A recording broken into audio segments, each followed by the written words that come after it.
라스베이거스에서 어제 58명이 사망했으며 부상자만 500명이 넘는 최악의 총기 참사가 벌어졌습니다. 뉴저지 동포사회 최대 축제 추석맞이 대잔치가 지난 주말 성황리에 열렸습니다. 트럼프 행정부 경제팀이 세제 개혁안은 부유층에 대한 혜택이라는 비판 여론을 잠재우는 홍보에 주력하고 있습니다. 민주당이 드룸 액트 통과를 위해 심사 배제 요청제를 실시하고 18명 확보에 주력하고 있습니다. 죄니정 후보가 한인 최초로 뉴저지 주 하원 의원에 도전하고 있는 가운데 한인 사회의 후원도 이어지고 있습니다. 이상은 이 시각 주요 뉴스입니다. 여러분 안녕하십니까? KBN 뉴스입니다. 최악의 총기 참사가 라스베이거스에서 벌어졌습니다. 58명이 사망했으며 부상자만 500명이 넘습니다. IS는 이번 사건이 자신들의 소행이라고 주장했습니다. 1일 오후 10시 8분쯤 한창 뮤직 페스티벌이 벌어지고 있던 라스베이거스 루트 91 하베스트에 갑자기 총격음이 들렸습니다. 현재 사망자만 58명으로 밝혀졌으며 부상자는 515명으로 늘었습니다. 범인으로 밝혀진 64세 스티븐 패독은 길 반대편에 위치한 호텔에서 무차별 총격을 가했습니다. 패독은 네바다주 출신의 백인 남성으로 범행 후 스스로 목숨을 끊었습니다. 죽은 패독이 발견된 호텔방 안에서는 무기 10여 정이 발견됐습니다. IS는 이번 사건이 자신들의 소행이라며 총격범은 몇 달 전 이슬람교로 개종한 병사라고 주장했습니다. FBI는 이번 사건이 국제테러단체와 연관됐다는 증거는 없다고 보고 패독의 단독 범행이라고 밝혔습니다. 패독은 지난달 28일부터 이 호텔에 투숙했으나 수상한 행동은 목격되지 않았습니다. 라스베이거스의 조 롬바르도 경찰서장은 CCTV 화면을 분석할 예정이라고 밝혔습니다.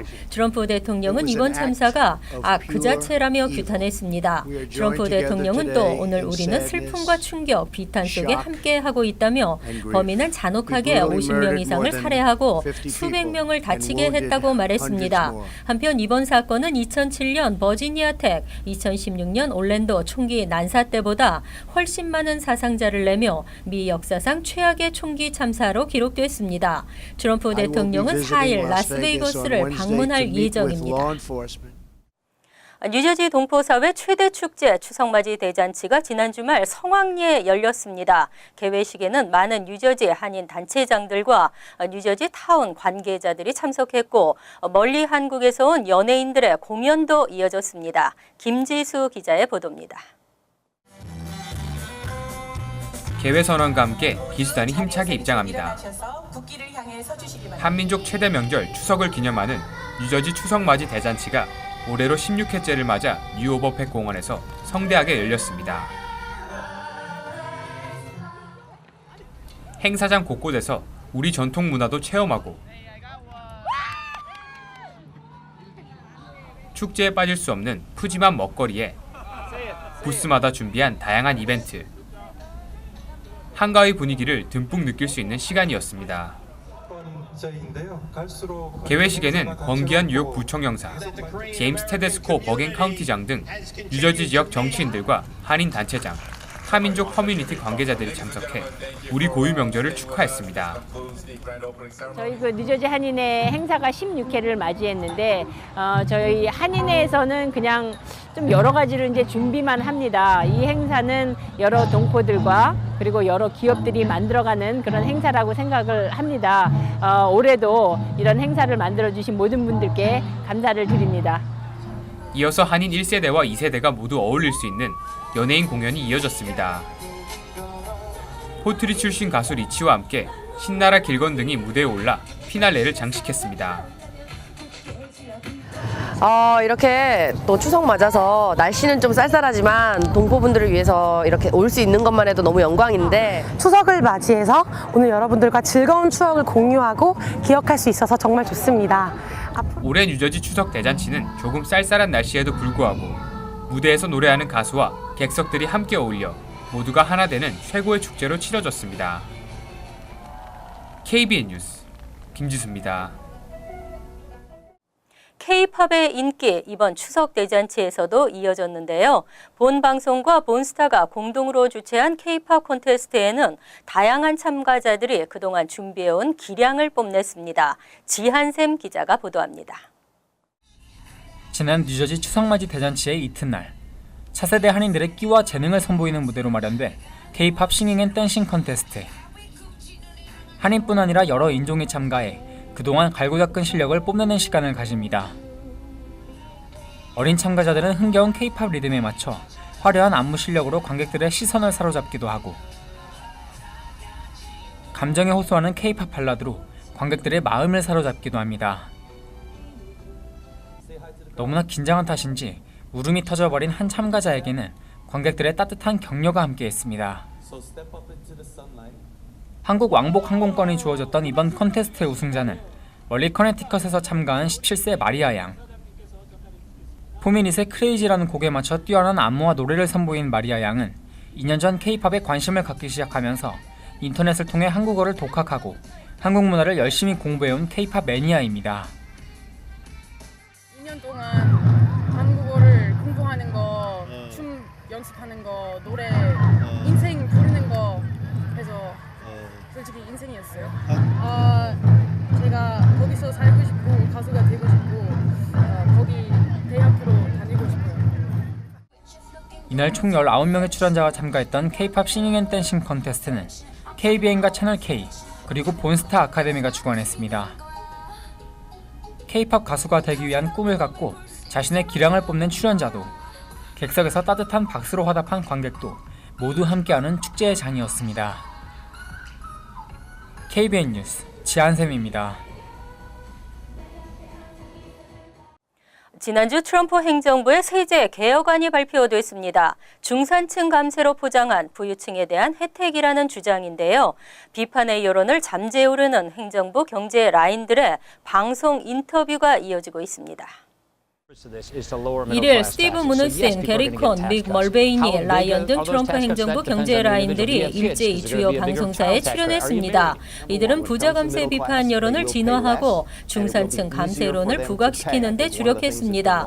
트럼프 대통령은 최근 공개된 세제 개혁안이 중산층 감세라고 강조했지만 실제는 부유층에 대한 혜택이 집중된다는 비판적 여론에 따른 것입니다. 당장 트럼프 대통령 자신부터 감세 효과를 누릴 것이라는 지적이 나오고 있습니다. 무누신 재무부 장관은 ABC 방송에 출연해 세제 개혁안은 부유층을 위한 게 결코 아니고 모든 중산층의 세금 부담을 줄이는 게 목표라고 강조했습니다. 하지만 트럼프 대통령이 세제 혜택을 누리지 않을 것이라고 보장할 수 있느냐는 거듭된 질문에는 답변을 피했습니다.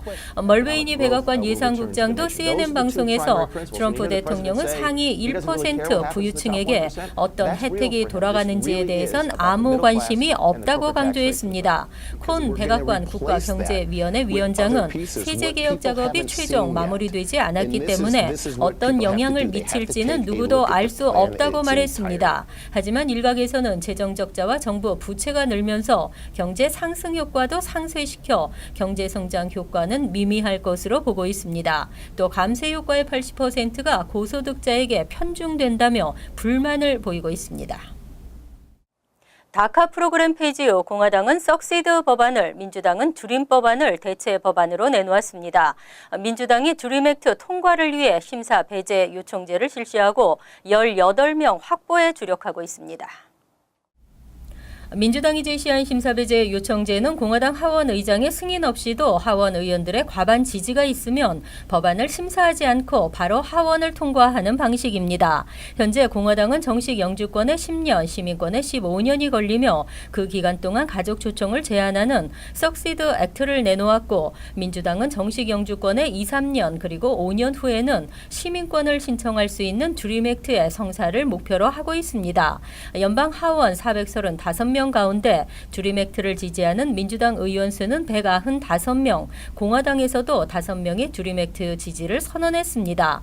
하지만 과반인 218명을 넘기기 위해서는 18명의 동의가 더 필요한 상황입니다. 민주당 원내 총무 스테니 호이어 의원은 내년 선거를 앞두고 공화당 의원들이 유권자들의 압박을 느낄 것이라고 말했습니다. 민주당과 드림 액트 지지 단체들은 공화당 하원 의원들의 동의를 얻기 위해 총력을 기하고 도전하고 있으며 특히 지역구에 히스패닉과 아시안이 많은 에들로이스, 미미 월터스 의원 등과 같은 지역구를 집중 공략하고 있습니다. 이민자 권익단체들은 공화당 의원들에게 편지를 보내거나 전화, 방문 등을 통해 드림 액트의 필요성을 알려달라고 유권자들에게 호소하고 있습니다. 한인 정치인 탄생, 우리가 항상 외치는 정치력 신장의 가장 빠른 길인데요. 한인 여성 제니정 후보가 한인 최초로 뉴저지 주 하원 의원에 도전하고 있습니다. 한인 사회의 후원도 이어지고 있는 가운데 지난 주말 후원회 행사에 지한샘 기자가 다녀왔습니다. 지난 금요일 뉴저지 더블트리 호텔에서 최초의 한인 뉴저지 주의원에 도전 중인 제니정 후보를 후원하기 위한 기금 모금 행사가 열렸습니다. 행사장에는 200여 명의 한인들이 자리를 함께해 제니정 후보를 지지하고 제니정 후보가 당선되기까지 후원을 아끼지 않겠다는 뜻을 밝혔습니다. 뉴저지 39선거구 주 하원의원에 도전 중인 제니정 후보는 연설을 통해 한인 사회와 미국 주류 사회를 그리고 세대와 세대를 연결하는 통로가 되고 싶다며 앞으로도 아낌없는 지원을 해주시길 바란다고 부탁했습니다. 제가 이 기회를 거절하면 다음에는 한국인한테 이 기회가 두 번 다시 안 올 거라고 저를 생각하지 말고 제 뒤에 있는 아이들을 생각하라고 하셨습니다. 그래서 제가 출마하게 됐습니다. 올해 본선거는 오는 11월 7일로 앞으로 한 달 앞으로 다가왔습니다. 제니정이 도전하는 39선거구는 주민 중 아시안 인구가 10%에 달해 한인들의 투표 참여가 선거 결과에 큰 영향을 미칠 것으로 예상됩니다. 한인 정치권 신장을 위해 많은 관심과 참여가 필요해 보입니다. KBN 뉴스 지한샘입니다. 대학에 들어가기도 어렵지만 졸업하고도 문제입니다. 무조건 아이비리그를 선호하기보다는 특화된 대학을 졸업하는 것이 취업에 유리하다는데요. 뉴욕 주립대 다운스테이트 의대 학부 졸업생들의 중간 연봉이 가장 높은 것으로 조사됐습니다. 최근 발표된 연방교육부의 칼리지 스코어 카드에 따르면 브루클린에 있는 수니 다운스테이트 의대 졸업생들의 10년 후 중간 연봉은 12만 5,900달러로 뉴욕에 있는 공사립대 259곳 중 가장 높게 나타났습니다. 수니 다운스테이트 의대 재학생은 347명으로 이 중 81%가 학자금 부채를 지고 있었으며 졸업생들의 평균 부채는 15,205달러로 조사됐습니다. 얼바니 약대는 졸업생 중간 연봉 이 12만 2,600달러로 뉴욕 소재 대학 중 두 번째로 높게 나타났습니다. 다음은 헬레네 풀드 간호대 8만 5,600달러, 코크란 간호대 8만 3,400달러, 필립스 간호대 8만 1,200달러 등으로 약대와 간호대 졸업생들의 연봉이 높게 나타났습니다. 종합대학에서는 컬럼비아대 7만 8,200달러, 공대 중에서는 랜셀리어 공대 7만 7,900달러였습니다. 뉴저지 내 공사립대 67곳 중에서는 스티븐스 공대가 8만 7,300달러로 가장 높았으며 프린스턴대는 8만 500달러로 나타났습니다. 한편 칼리지 스코어 카드를 통해 대학들의 다양한 정보를 볼 수 있습니다. 대학 교육의 경제적 부담 조금은 덜어질 전망입니다. 뉴욕시 엑셀시오로 스칼라십 혜택을 받는 학생이 전체 주립과 시립대의 절반에 해당되는 것으로 나타났습니다. 1일 앤드류 코모 뉴욕주 지사는 뉴욕주 공립대 수업료 면제 프로그램인 엑셀시오로 스칼라십 시행으로 뉴욕 주립과 시립대 풀타임 학생 가운데 21만 명 이상이 수업료 면제 혜택을 받게 될 것이라고 발표했습니다. 전체 풀타임 학생의 53%입니다. 쿠오모 주지사는 경제적 부담을 이유로 대학 교육의 기회를 박탈당하는 일이 없도록 실질적인 혜택을 확대해 나가도록 할 것이라고 강조했습니다. 올해 첫 엑셀시오로 스칼라십을 통해 수업료 면제 혜택을 받게 될 학생은 2만 2천여 명에 주정부 수업료 지원 프로그램이나 펠그랜트 또 다른 재정 보조 프로그램 혜택을 받는 2만 3천여 명 등을 모두 포함하면 2017에서 18학년도 주 시립대 학생 4만 5천여 명이 수업료 면제 혜택을 받을 것으로 예상됩니다. 쿠오모 주지사의 역점 사업이며 전국적으로도 큰 관심을 받고 있는 엑셀시오로 스칼라십은 연소득 112만 5천 달러 이하 저소득 중상층 가정의 대학생들에게 수업료를 면제해 주는 것으로 약 94만 가구가 혜택을 받을 것으로 전망됐습니다. 이 밖에 주정부는 학생들의 교재비 부담을 덜어주기 위해서도 800만 달러 예산을 투입해 무료 교재 채택을 장려하고 있습니다. 파워볼과 쌍벽을 이루는 메가 밀리언 10월 31일부터는 복권 가격이 2배로 껑충 뜁니다. 하지만 새로운 룰을 적용함으로써 당첨될 확률도 높였습니다. 뉴욕주 복권국은 오는 10월 31일부터 메가밀리언 복권이 한 장당 1달러에서 2달러로 인상된다고 밝혔습니다. 하지만 게임 방식도 바뀌기 때문에 잭팟을 터뜨릴 확률은 높아진다고 전했습니다. 현재 메가밀리언 복권은 75개 숫자 중에서 5개의 숫자를 선택하고 15개 숫자 중에서 또 하나를 골라 메가볼 숫자를 고르는 방식입니다. 하지만 이번에 바뀐 게임 방식은 70개의 숫자 중에서 5개를 선택하고 또 25개 중 1개를 고르게 됩니다. 복권국은 숫자가 줄어든 만큼 잭팟 당첨 확률도 높아진다고 밝혔습니다. 현재 잭팟에 당첨될 확률은 3억 206백만 분의 1입니다. 하지만 이제부터는 2억 5,890만 분의 1로 오르게 됩니다. 상금 100만 달러가 걸린 2등의 당첨 확률도 현재 1,850만 분의 1에서 1,260만 분의 1로 높아지게 됐습니다. 메가밀리언은 매주 화요일과 금요일 밤에 추첨하는데 이번 10월 3일 메가밀리언 잭팟의 금액은 2천만 달러입니다. 한편 메가밀리언은 1996년 8월 31일 처음 시작됐으며 2002년 뉴욕주가 참여하면서 메가밀리언이란 이름으로 변경됐고 현재 미국 44개 주와 워싱턴 DC, 미국령 버진 아일랜드가 참가하면서 세계 최대 복권이 됐습니다. 하지만 네바다, 유타, 알래스카, 하와이 등은 복권을 허용하지 않고 있습니다.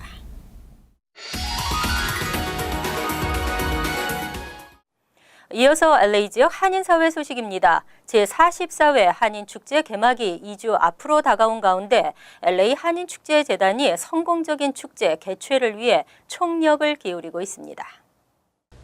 한류의 힘과 다양성을 주제로 열리는 올해 축제는 270여 개의 장터 부스가 들어서며 연예인과 예술인들의 공연과 한국 지방자치단체들의 농수산식품 엑스포 등 다양한 볼거리와 먹거리를 선보일 예정입니다. 특히 이번 행사엔 한인 퍼레이드의 그랜드 마샬로 선임된 최문순 강원도지사가 직접 참석해 2018 평창 동계올림픽을 홍보하고 예술거리와 품바 공연 등 다채로운 행사도 마련됩니다. 우리의 팀이 뭐냐면 이번에는 한류의 힘과 다양성, 그러니까 Power of 한류 and Diversity 영어로 말하면 그런 걸 팀을 해가지고 우리가 많은 그 다양성이 있는 인종을 넘어가지고 세대를 넘어가지고 이렇게 우리가 축제를 즐기자 하는 그런 기분입니다. 2017 LA 한인축제는 다음 달 12일부터 나흘 동안 LA 한인타운 서울국제공원에서 개최됩니다. 대다수의 LA 카운티 주민들이 부족한 수입으로 인해 영양가 있는 식생활을 하지 못하고 있는 것으로 나타났습니다. LA 카운티 공공보건국에 따르면 최소 50만 명이 넘는 주민들이 연방 빈곤선의 300% 이하의 수입을 버는 것으로 나타났다며 이는 주거와 육아 비용 등 생계비를 감안할 경우 영양가 있는 음식을 구입하기엔 부족한 액수라고 지적했습니다. 이어 당국은 4인 가족 기준 연소득이 7만 1,000달러 이하일 경우 제한된 소득으로 가공식품을 섭취하는 일이 잦아져 주민들이 만성질환과 영양실조로 이어질 수 있다고 덧붙였습니다. 연방보건복지부가 발표한 2017 회계연도 연방빈곤기준선에 따르면 알래스카와 하와이를 제외한 48개 주 연방빈곤선은 2인 가족 기준 2만 300달러, 4인 가족은 3만 750달러로 책정됐습니다. 한편 당국은 이 같은 영양 부족을 예방하기 위해 주민들이 주 정부나 연방 정부에서 운영하는 영양 보조 프로그램 등을 적극 이용해야 한다고 조언했습니다. 간추린 소식입니다. 재외국민의 안전과 보호를 강화하기 위한 해외 안전지킴센터가 내년 상반기 중 가동됩니다.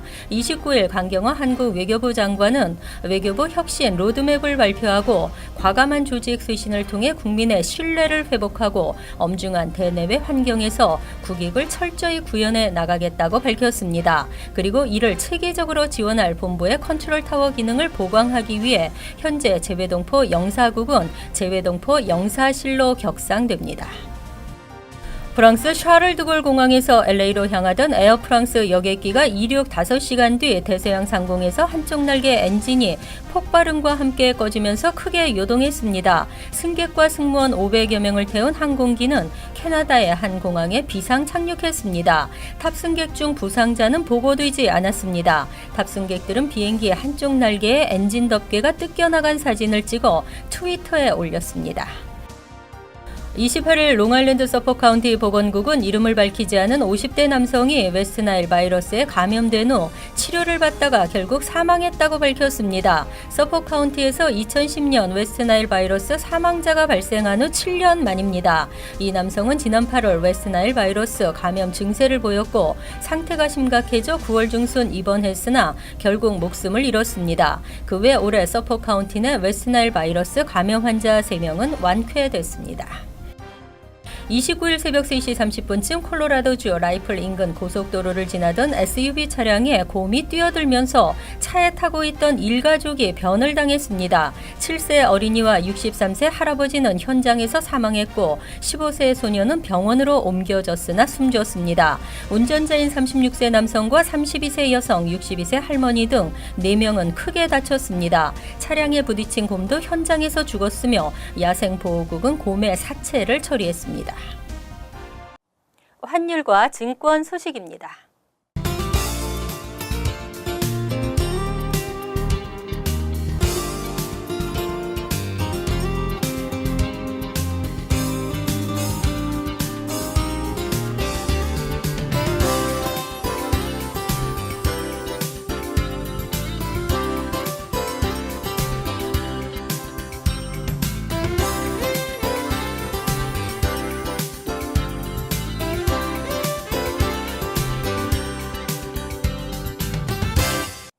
이어서 날씨입니다.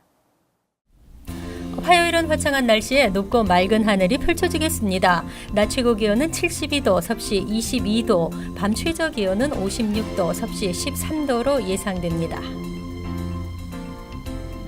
수요일도 화창한 가을 날씨에 청명한 하늘을 보실 수 있습니다. 목요일은 대체로 맑겠지만 기온이 올라가면서 낮에는 다소 덥겠습니다. 이상으로 KBN 뉴스를 마칩니다. KBN과 함께 편안한 하루 되시기 바랍니다.